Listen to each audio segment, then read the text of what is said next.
ભરૂચ જિલ્લા લોકસભા બેઠક ઉપર ગતરોજ મતદાન પ્રક્રિયા પૂર્ણ થયા બાદ કુલ 69.42% જેટલું મતદાન નોંધાયું હતું। હવે પ્રશ્ન એ છે કે કોણ બાજી મારી જશે।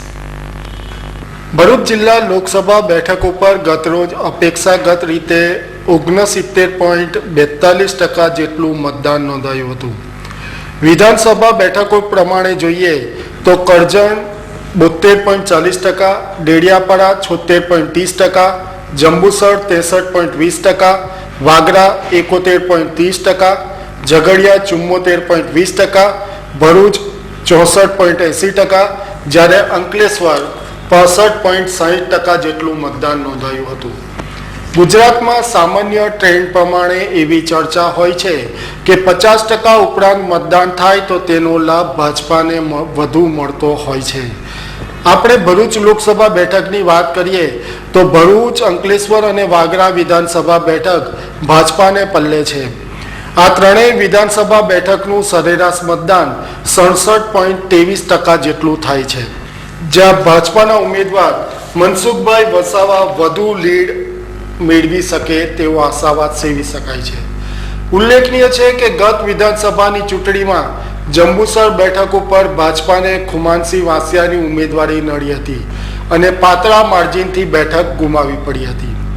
આ ચૂંટણીમાં બીટીપીના છોટુભાઈ વસાવાની બોલબાલા વધુ જોવા મળી હતી।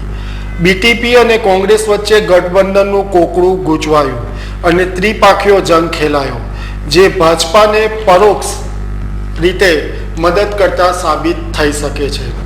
જિલ્લાની ડેડિયાપાડા અને ઝઘડિયાની વિધાનસભા બેઠક ઉપર બીટીપીની સત્તા છે। ગત વિધાનસભાની ચૂંટણીમાં કોંગ્રેસે ટેકો જાહેર કરતા આ બંને બેઠકો ઉપર બીટીપીને ભારે લીડ મળી હતી। જોકે લોકસભાની આ ચૂંટણીમાં આ બંને બેઠકો ઉપર કોંગ્રેસના ઉમેદવાર શેરખાન પઠાણ આ જ પંથકના હોય ચોક્કસપણે બીટીપીના ગઢમાં ગાબડું પાડ્યું હશે। મુસ્લિમ ઉમેદવારને નાતે પણ જિલ્લાના 4 લાખ ઉપરાંત મુસ્લિમ મતદારોના મતો શેરખાન પઠાણ માટે અપેક્ષિત વોટ બેંક ગણી શકાય। જોકે આ ચૂંટણી દરમિયાન એવી પણ ચર્ચાઓ ઉઠી હતી કે નદી પારના મુસ્લિમ મતદારોના કેટલાક જૂથો બીટીપીના છોટુભાઈ વસાવાના સતત સંપર્કમાં રહ્યા હતા। ડેડિયાપાડામાં 76.30%, જ્યારે ઝઘડિયામાં 74.20% જેટલું ભારે મતદાન થયું છે। આ બે બેઠકો ઉપર બીટીપીની પકડને નકારી શકાય નહીં, જ્યારે કરજણ બેઠક ઉપર કોંગ્રેસનું પ્રભુત્વને પણ નકારી શકાય નહીં। બીટીપીને ડેડિયાપાડા અને ઝઘડિયા બેઠક ઉપરનું સરેરાશ 75.25% જેટલું ભારે મતદાન ખાસી એવી લીડ આપી શકે છે।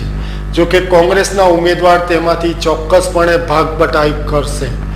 ગત લોકસભાની ચૂંટણીમાં કોંગ્રેસની સામે ડેડિયાપાડા વિધાનસભામાંથી ભાજપાના ઉમેદવાર મનસુખભાઈ વસાવાએ લીડ મેળવી હતી। આમ 7 જેટલી વિધાનસભા બેઠકોને ધ્યાને રાખી જો આ લોકસભાની ચૂંટણીના પરિણામનો ક્યાસ કાઢીએ તો ભાજપાને ત્રિપાંખિયા જંગનો એડવાન્ટેજ ચોક્કસ મળશે। બીટીપીના છોટુભાઈ વસાવાને મોટે ભાગે ડેડિયાપાડા, ઝઘડિયા બેઠકો ઉપર સારી એવી લીડ મળી શકે છે। આ બેઠકો ઉપર સરેરાશ 75% જેટલું ભારે મતદાન પણ થયું જ છે। કોંગ્રેસના શેરખાન પઠાણે આ બંને બેઠકો ઉપરાંત વાગરા, જંબુસર, ભરૂચ તેમજ કરજણ બેઠકો ઉપર મોટો મદાર રાખ્યો હશે। મતદાનની ટકાવારીને જોતા ત્રણેય મુખ્ય ઉમેદવારો વચ્ચે મતોનું વિભાજન કઈ રીતે થાય છે, કોણ કેટલું જોર કરી જાય છે તે ઉપર પરિણામ નક્કી થશે। આ ચૂંટણીમાં છોટુભાઈ વસાવાએ પ્રચારમાં ભારે જોર કર્યું હતું। એવી પણ ચર્ચાઓ ચૂંટણી દરમિયાન ઉઠવા પામી હતી કે બીટીપી અને કોંગ્રેસના ઉમેદવારો મુખ્ય હરીફ ભાજપા કરતા એકમેક સામે વધુ જોર કરતા હતા। ખેર, ગત ચૂંટણી જેટલી જ મતદાનની ટકાવારી નોંધાતા ભાજપાના કાર્યકર્તાઓ હાલ તુરંત ગેલમાં આવી ગયા છે, પરંતુ આદિવાસી અને મુસ્લિમ મતદારોનો જોગ વિભાજિત થયો ન હોય તો પરિણામ રસપ્રદ આવશે, એમાં કોઈ જ બેમત નથી। આપણે રાહ જોઈએ।